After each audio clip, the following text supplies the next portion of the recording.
ខ្ញុំបាទប៉ាងចំណានសូមគោរពជំរាបសួរសម្ដេចអាយដាមលោកជំទាវលោកស្រីបងប្អូនទូតទស្សនិកជនជាទីគោរពនេះគឺជាកម្មវិធីកិច្ចសម្ភាសន៍ពិសេសរបស់ទូរទស្សន៍ជាតិកម្ពុជាកម្មវិធីរបស់យើងតែងតែលើកយកនៅប្រធានបទសំខាន់និងមានការអញ្ជើញជួបរបកស្រាយពីវាគ្មិនជំនាញដល់ឡែកសម្រាប់ប្រធានបទនៅក្នុងពេលនេះយើងនៅតែបន្តចាប់អារម្មណ៍ពាក់ព័ន្ធទៅនឹងអនុសារណៈនៃការយោគយល់គ្នាឆ្នាំ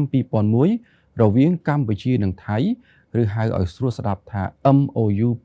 2001ប្រធានបទនេះខ្ញុំបាទមានកិត្តិយសក្នុងការជជែកសាកសួរដោយផ្ទាល់ជាមួយនឹងឯកឧត្តមគង់ភោគរដ្ឋលេខាធិការក្រសួងការបរទេស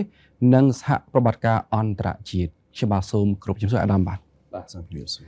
អរគុណឯកឧត្តមដែលបានចំណាយពេលវេលាដ៏មានតម្លៃចូលរួមនៅក្នុងកម្មវិធីកិច្ចសម្ភាសន៍ពិសេសរបស់ទូរទស្សន៍កម្ពុជា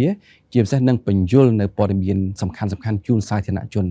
អរគុណអាដាមសម្រាប់សំណួរជាដំបូងរបស់ខ្ញុំចង់គោរពជំរាបសួរអាដាមថាដោយយោងទៅតាមព័ត៌មានដែលមានការផ្សព្វផ្សាយថារាជរដ្ឋាភិបាលថៃនឹងធ្វើការប្រជុំក្នុងការសម្រេចលុបចោលនៅ MOU ឆ្នាំ2001នៅថ្ងៃច័ន្ទខាងមុខនេះតើអាដាមយល់ឃើញយ៉ាងដូចម្តេចចំពោះដំណើរការនៃការលុបចោល MOU 2001ជាឯកតោភាគីរបស់ថៃក៏ដូចជាផលប៉ះពាល់ទៅលើក្របខ័ណ្ឌកិច្ចសហប្រតិការរវាងកម្ពុជានិងថៃបាទ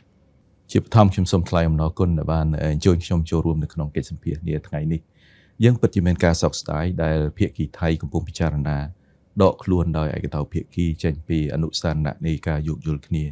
រវាងកម្ពុជានិងថៃឬមួយក៏ហៅកាត់ថា MOU 2001សម្រាប់កម្ពុជាយើងតែងតែផ្ដល់អាទិភាពទៅដល់យន្តការទ្វេភាគីដែលស្របទៅតាមអនុសារណៈនៃការយោគយល់គ្នាមួយនេះជាង25ឆ្នាំកន្លងមកនេះអនុសារណៈនៃការយោគយល់គ្នាមួយនេះបានដើរតួនាទីយ៉ាងសំខាន់ដែលជាក្របខ័ណ្ឌទ្វេភាគីដែលបានឯកភាពគ្នាសម្រាប់ភាគីទាំងពីរក្នុងការដោះស្រាយតំបន់ទាមទារដែនសមុទ្រត្រួតគ្នាហើយការចូលជាធរមាននៃអនុសារណៈនៃការយោគយល់គ្នានេះបញ្ជាក់ឲ្យឃើញអំពីស្មារតីនៃកិច្ចសហប្រតិការនិងសុឆន្ទៈទៅវិញទៅមកការដកខ្លួនដោយឯកតោភាគីចេញពីអនុសារណៈនៃការយោគយល់គ្នានេះគឺជាការបោះបង់ចោលកិច្ចព្រមព្រៀងទ្វេភាគីតែមួយគត់ដែលបង្កើតឲ្យមានក្របខ័ណ្ឌទ្វេភាគីតែមួយគត់ដែលភាគីទាំងពីរបានពឹងផ្អែកនិងប្រើប្រាស់ជាង2ទសវត្សរ៍កន្លងនេះអរគុណអាដាមបើសិនជាក្នុងករណីថៃសម្រាប់ចិត្តដកខ្លួនចេញពី MOU 2001ជាយថាហេតុណាមួយកាត់ឡើងថាកម្ពុជានឹងប្រកាន់គោលជំហរបែបណាដើម្បីបន្តការពារសិទ្ធិនិងផលប្រយោជន៍ដែនសមុទ្រកម្ពុជាបាទក្នុងករណីភាគីថៃដកខ្លួនដោយឯកតោភាគីចេញពីអនុសារណៈនៃការយោគយល់គ្នាមួយនេះក្នុងនាមជារដ្ឋដែលគោរពនិងប្រកាន់ខ្ជាប់ច្បាប់អន្តរជាតិក៏ដូចជាការដោះស្រាយជម្លោះដោយសន្តិវិធីកម្ពុជាពុំមានជំរើសអ្វីក្រៅពីពឹងផ្អែកទៅលើច្បាប់អន្តរជាតិនិងអនុសញ្ញាអង្គការសហប្រជាជាតិស្តីពីនីតិសមុទ្រជាពិសេសយន្តការនៃការផ្សះផ្សាដោយចាប់បង្ខំឬមួយក៏យើងអាចហៅថា compulsory conciliation ដែលបង្កើតឡើងនៅក្រោមអនុសញ្ញាមួយនេះនោះទេឆ្លៀតក្នុងឱកាសនេះខ្ញុំក៏ចង់បញ្ជាក់បន្តិចដែរពាក់ព័ន្ធជាមួយនឹងយន្តការមួយនេះយន្តការនៃការផ្សះផ្សាដោយចាប់បង្ខំគឺត្រូវបានបង្កើតឡើងដោយអនុសញ្ញាអង្គការសហប្រជាជាតិស្តីពីនីតិសមុទ្រដើម្បីជួយទៅដល់រដ្ឋភាគីដើម្បីដោះស្រាយជម្លោះដោយសន្តិវិធីនិងស្របទៅតាមច្បាប់អន្តរជាតិការសម្រេចចិត្តរបស់កម្ពុជាគឺឆ្លុះបញ្ចាំងឲ្យឃើញអំពីសេចក្តីសង្ឃឹមដ៏ស្មោះត្រង់របស់យើងដែលប្រទេសយើងទាំងពីរអាចសម្រេចបាននៅដំណោះស្រាយមួយដែលយុត្តិធម៌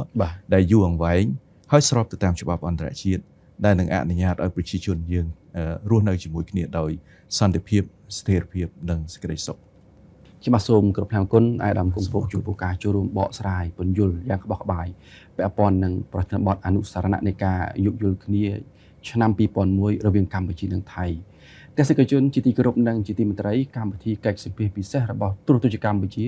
ក៏បានមកដល់ទីបញ្ចប់នៅគណៈពេលនេះខ្ញុំបាទចំណាននិងឯកឧត្តមគង់ភោគសូមអរគុណនិងសូមគោរពលា